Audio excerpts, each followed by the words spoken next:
বংশের ছাত্র লোকে বলে আমি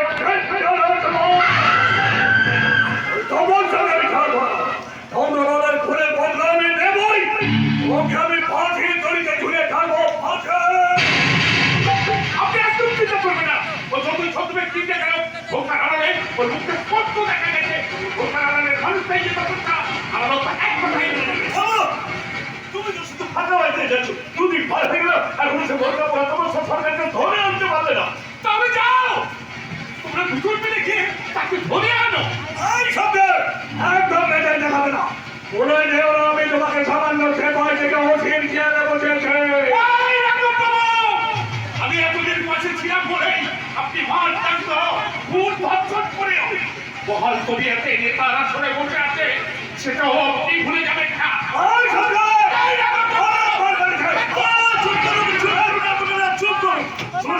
তোমার ব্যাপারটা আমি আমার মোবাইলে সেট করে রেখেছি। দু নম্বর বোতলটা ঠেকলে তোমার কাছে ফোন চলে যাবে। তাহলে আমরা এখন যাচ্ছি কবিল কিন্তু তোরা কোর্টে আমাকে একটা ফোন করে দিন। ঠিক আছে বল। আর এদিকে শক্তি যদি তোমার সরকারকে হ্যাক করতে পারে তাহলে আমাকে একটা খবর দিতে দেবো।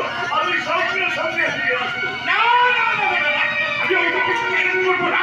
অ্যারেস্ট করবে না? না করবো না। দেখো আমার তো গুলি করে রাস্তায় আমি দেবো। আমি যে তোমার মধ্যে এই কথাটাই শুনতে পেয়েছিলাম।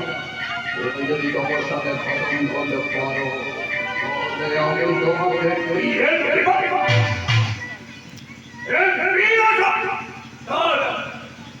একেবারে TIG আসনে বসিয়ে দেবো।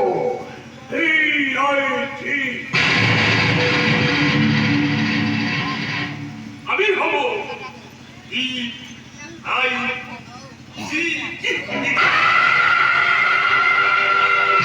আরে সাড়ে একটা বাজে নটার গাড়ি বুক করে রেখেছি। অর্থাৎ আর ঘন্টার মধ্যে আমাকে এখান থেকে বেরিয়ে পড়তে হবে। যাই দেখতে বুঝি নেই। হ্যাঁ যতদিন না তোমার সরকার ধরা পড়ছে ততদিন আর আমি দুধ লাগিয়ে দিব না। কথায় বলে চাচা আপনার মাচা। তোমার সেই স্বামীর প্রাণটা বোধহয় ভাষণা করিত না। তপস্যা তুমি না ও তপস্যা নয় রে শয়তান ও হচ্ছে তোর মরো। কি মহিত তুমি? হ্যাঁ আমি আর তোর সামনে যে দাঁড়িয়ে আছে ও তপস্যা নয় ওর মা উমায় শঙ্করী।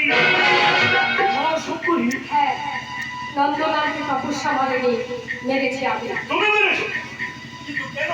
সে তোমার কি ক্ষতি করেছিল? মনে নেই 25 বছর আগে রঘুনাথপুরের সেই ঘটনাটা কি ভুলে গেছিস? হ্যাঁ বন্যার কাজে 20 লাখ টাকা বেড়ে দিয়ে তোরা ভিডিও অফিসার প্রকাশ সরকারকে ফাঁসিয়ে দিয়ে তাকে খুন করেছিলিস। সেই খুনের দায় তার বউ এই উমা শঙ্করীকে সারা জীবনের মতো জেলে পাঠিয়ে দিলে। হ্যাঁ এবার তোমার মুখে মনে পড়ছে না এখনো সবটা মনে পড়েনি রে শয়তান। আমি তখন 3 মাসের অন্তঃসত্ত্বা ছিলাম। তবু সেদিন সাবেক মৃতদেহের সাথে সেই সত্য বিধবা শরীর থেকে গিয়ে তোরা সবাই মিলে মজা উঠেছিলিস। শরীরের অসহ্য যন্ত্রণা আর সাবেক মৃত্যু সতে আমি সেদিন চিৎকার করে কেঁদেছিলাম। চোখের জল আর রক্ত সতের মধ্যে আমাকে শুয়ে গেছে। তোরা সেদিন সুখের হাসি হাসতে হাসতে চলে গেছে। বিশ্বাস করো আমার কোনো দোষ ছিল না। সব দোষ হয়ে রাখো বাবু। অসত্যকে পড়ে এই অন্যায় কাজ আমি করেছিলাম বাবা। দুঃখ জানোয়ার তোরা সেদিন শুধু আমার স্বামীকে খুন করেছে। আমার অনাগত সন্ধানকে এই গল্পের অন্ধকারে গলা টিপে খুন করেছে। তাই তোদের মতো পশুদের পিছনে থাকার কোনো অধিকার নেই। আমার ভুল হয়ে গেছে মা। তুমি আমাকে ক্ষমা করো আমার। তুমি আমাকে ক্ষমা করো। নিশ্চয়ই ক্ষমা করবো কিন্তু তার আগে ফিরিয়ে দিই আমার স্বামীকে। যে সন্তানকে জন্ম দিয়ে ওর কাছে পাইনি ফিরিয়ে দিই আমার সেই দুধের শিশুটিকে। না আমি পারবো না মা। তুমি তোমাকে আমি কথা দিচ্ছি জীবনে আর কোনোদিন কোনো পাপ কাজ করবো না। করবি করবি মনে রাখিস মশা যদি কোনো মায়ের বুকে বসে সে কিন্তু কখনো দুধ খায় না শুধু রক্তই খায়।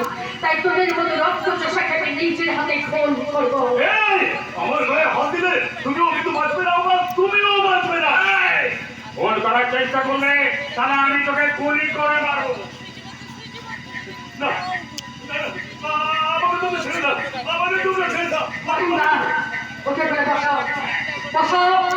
না দেরি করো না তাড়াতাড়ি ফোন লাগাও। ফোন না